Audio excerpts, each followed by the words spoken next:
Hello students. तो last day का जो लेक्चर था वो हम लोग देखे थे कौन से टाइप ऑफ क्रॉपिंग पैटर्न से हम लोग सॉइल्स को रिप्लेनिश कर सकते हैं ताकि सॉइल का जो न्यूट्रिएंट्स लेवल है वो बरकरार रहे। ठीक है, सॉइल फर्टिलिटी को हम लोग बरकरार रखने की कोशिश किए थे। तो आज हम लोग देखेंगे और क्या क्या प्रोसेसेस है जिसके थ्रू हम लोग सॉइल की जो फर्टिलिटी है उसको फिर से रिगेन कर सकते हैं। तो पहला जो पॉइंट है, हम लोग आर्टिफिशियली मैन्योर या फिर फर्टिलाइजर्स को यूज़ कर सकते हैं। ठीक है, अच्छा मैन्योर क्या है? मैन्योर एक ऑर्गेनिक मैटर है। ऑर्गेनिक मैटर मतलब जो नेचर से हम लोग को प्राप्त होता है, जिसमें कोई भी आर्टिफिशियल कोई भी मैन मेड चीज़ों का यूज़ नहीं होता है। तो मैन्योर क्या है? Manure is organic matter that is used as organic fertilizer in agriculture. Most manure consists of animal feces. Other sources include compost and green manure. इसका मतलब क्या है? मैन्योर जो एक खाद है जो बिल्कुल नेचुरल प्रोसेस से तैयार होता है। यहाँ पे जो तुम लोग फ़ोटो देख रहे हो उस फोटो में देखो एक ऐसा एक पिट लिया गया है, एक ऐसा बक्सा लिया गया है, या फिर एक ग्राउंड में भी गड्ढा खोद के हम लोग कर सकते हैं। इसके अंदर जितना भी घर का जो मैल है, जो ऑर्गेनिक मैल है, मतलब जो वेजिटेबल का छिलका है, फ्रूट्स का छिलका है, या फिर किचन से निकला हुआ जो भी ऑर्गेनिक सामान है, प्लास्टिक नहीं, ये सब चीज़ों को हम लोग एक जगह पे डंप करेंगे। या फिर एनिमल फीसेस, एनिमल का जो मैल होता है, मैल मूत्र जो होता है, वो भी हम लोग इसमें यूज़ करते हैं। तो ये बहुत कुछ दिनों के लिए डिकम्पोज होता है। डिकम्पोज बैक्टीरिया, ये जो डिकम्पोजर्स है वो इसको छोटे छोटे हिस्सों में तोड़ देता है और इससे क्या बनता है? कंपोस्ट या फिर ग्रीन मैन्योर। ग्रीन मैन्योर इसीलिए बोला जा रहा है क्योंकि ये पूरी ऑर्गेनिक पद्धति से किया जा रहा है, जिसमें कोई भी आर्टिफिशियल केमिकल या फिर बाहर का कोई चीज़ यूज़ नहीं हो रहा है। ठीक है, यहाँ पे देखो, इसको हम लोग बोलते हैं बायोलॉजिकल प्रोसेस, क्योंकि ये नेचुरल प्रोसेस से होता है जिसमें कोई भी आर्टिफिशियल या फिर केमिकल का यूज़ नहीं होता है। ओके, नेक्स्ट देखेंगे कंपोस्ट। कंपोस्ट भी एक तरह का मैन्योर है जो हम लोग घर में बना सकते हैं। जो भी रिसाइकल्ड मटेरियल है, मतलब केले का छिलका, फल का छिलका, वेजिटेबल्स का छिलका, इसको एक जगह पे जमा करेंगे और आहिस्ता आहिस्ता क्या होगा, कुछ दिनों के बाद ये जो है बहुत सारे बैक्टीरिया इसमें काम करेंगे और आहिस्ता आहिस्ता ये क्या हो जाएगा, एक खाद में तब्दील हो जाएगा और इसको फिर हम लोग सॉइल में यूटिलाइज़ कर सकते हैं। सॉइल में जो खोया हुआ न्यूट्रिएंट्स है, ये जो न्यूट्रिएंट खुद बनाता है, ये सॉइल को फिर वापस कर देता है। ठीक है, अच्छा, ये भी एक बायोलॉजिकल प्रोसेस है क्योंकि इसमें भी कोई मैनमेड या फिर आर्टिफिशियल केमिकल्स का यूज़ नहीं किया गया है। ठीक है, अब हम लोग देखेंगे आर्टिफिशियल सोर्सेज यूज़। ऐसा बहुत टाइम होता है कि मैन्योर और कंपोस्ट बनाने में टाइम लग जाता है, उतना हम लोगों के पास ज़्यादा मात्रा में खाद नहीं बनता है, तो इसीलिए क्या होता है, हम लोग कभी कभी जो है मैनमेड फर्टिलाइजर्स भी यूज़ करते हैं जो बाज़ार में मिलता है, जिसमें केमिकल्स मौजूद है। ठीक है, जिसमें आर्टिफिशियली ये सॉइल्स का जो इंग्रेडिएंट है वो डाला गया है। ठीक है, उसको हम लोग बोलेंगे फर्टिलाइजर्स जो मैनमेड है।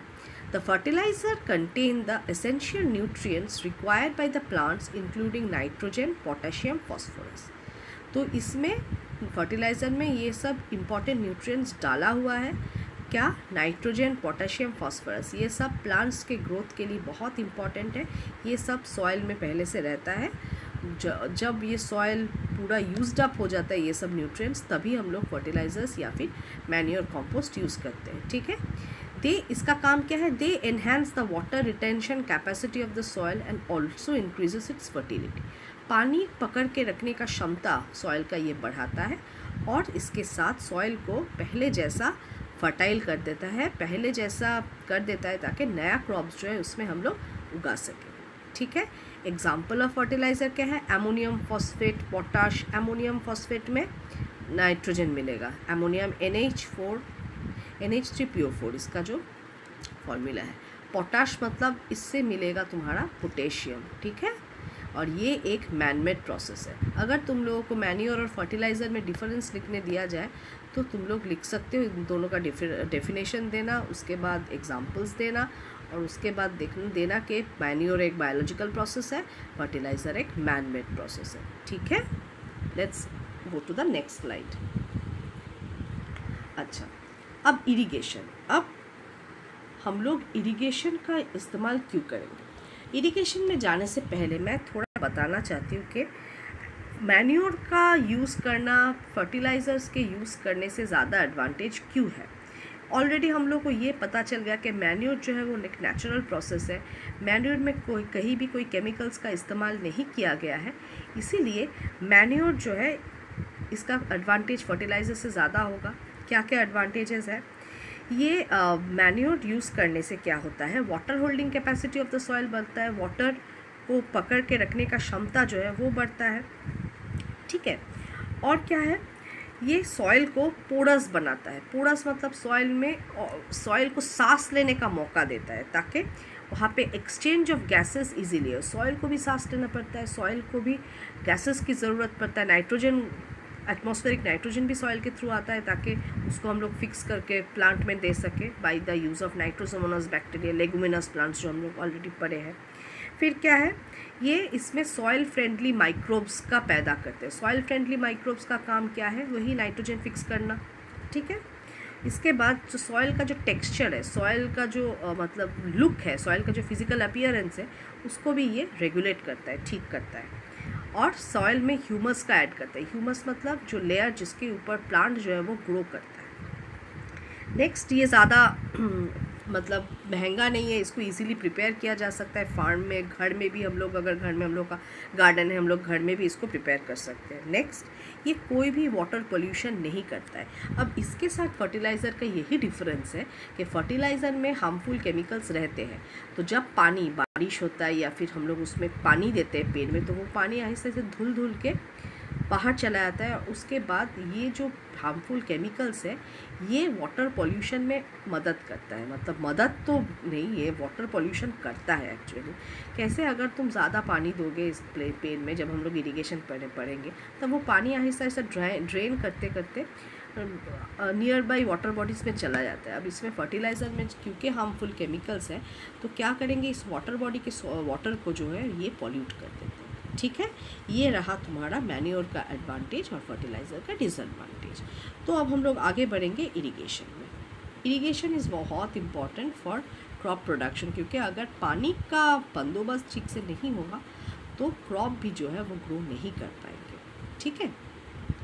तो इरिगेशन का क्या ज़रूरत है हम लोग के फील्ड्स में।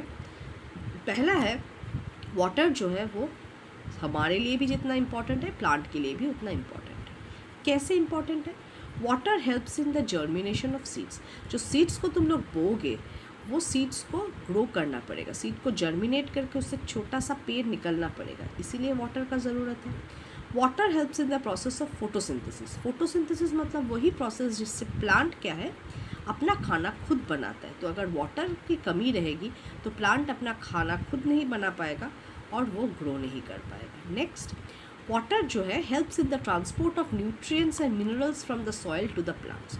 रूट्स के थ्रू वाटर जो है हम इम्पॉर्टेंट न्यूट्रिएंट्स जैसे नाइट्रोजन, ये सब जो है वो रूट्स के थ्रू, वाटर के थ्रू जाता है प्लांट के अंदर, और प्लांट के हर बॉडी में ये फैल जाता है, और वहाँ से ये वाटर का इस्तेमाल करके कार्बन डाइऑक्साइड के साथ मिल के क्लोरोफिल के प्रेजेंस में और सनलाइट के प्रेजेंस में प्लांट जो है अपना खाना बनाता है, ठीक है। It also protects the plant from both hot currents and Frost. मतलब बहुत सारे जगहों में वेदर डिफरेंट हो जाता है, सीजनल चेंजेस होते हैं, तो वहाँ पे कभी कभी बहुत गर्मी पड़ती है और कभी ठंडे की मौसम में क्या होता है, फ्रॉस्ट होता है। फ्रॉस्टिंग मतलब स्नो गिरता है, तो तब वाटर जो है इसको रेगुलेट करता है और प्लांट को बढ़ने के लिए एक अच्छा एनवायरनमेंट प्रोवाइड करता है, ठीक है। नेक्स्ट हम लोग देखेंगे क्या एक्चुअली प्लांट्स किस चीज़ के ऊपर डिपेंडेंट है। अगर इरिगेशन नहीं रहता, मतलब इरिगेशन की ज़रूरत क्यों आया है, इस क्वेश्चन में अगर हम लोग जाएँ तो ये हम लोग को जानने के लिए बहुत ज़रूरत है। जैसे rainfall is an important source of water. Rainfall जो है वो पानी का सबसे इम्पॉर्टेंट सोर्स है। जितने भी नदी नाले जितने भी भरते हैं वो रेनफॉल के ऊपर डिपेंड करके ही भरते हैं। लेकिन सिर्फ फार्मर्स लोग अगर रेनफॉल के ऊपर डिपेंड करके रहेंगे तो रेनफॉल कभी किस साल बहुत ज़्यादा होता है, किसी साल बहुत कम होता है, तो इसके ऊपर सिर्फ डिपेंड करके रहेंगे तो उन लोगों का दिक्कत हो सकता है। जैसे हम लोग लगान मूवी में देखे थे कि वो लोग अपना लगान नहीं भर पा रहे थे क्योंकि रेनफॉल नहीं हो रहा था, क्रॉप्स नहीं हो रहा था, इसलिए उन लोगों को क्या क्या दिक्कतों से जाना पड़ा। तो ये दिक्कत सॉल्व करने के लिए इरिगेशन का जो प्रोसेस वो आया है। इरिगेशन क्या है? The process of supply of water to the crops at regular intervals through sources other than rainfall is called irrigation. मतलब एक ऐसा प्रोसेस जिससे पानी सप्लाई होता है फील्ड्स में, क्रॉप्स में हम लोग पानी देते हैं एक ठीक ठाक टाइम पे, जिस टाइम पे पानी देना पड़ेगा और उस टाइम पे रेनफॉल के अलावा, रेनफॉल तो नेचुरल प्रोसेस है ही, ये एक आर्टिफिशियल प्रोसेस है जहाँ पे हम लोग पानी दे रहे हैं और रेनफॉल जो है वो नेचर पानी दे रहा है। तो रेनफॉल को छोड़ के बाकी जितना भी सोर्सेस ऑफ वाटर हम लोग रेगुलर टाइम पे देते हैं फील्ड में या फिर क्रॉप्स में, उसी प्रोसेस को हम लोग इरिगेशन बोलते हैं। अब इरिगेशन कौन से चीज़ों के ऊपर डिपेंड करता है? What are the factors on which irrigation depends? Number 1 nature of crops, number 2 nature of soil, number 3 season, मतलब कैसा क्रॉप तुम लगाए हो, कैसा सॉइल में वो क्रॉप जी रहा है और कौन सा सीज़न में वो क्रॉप जो है वो है।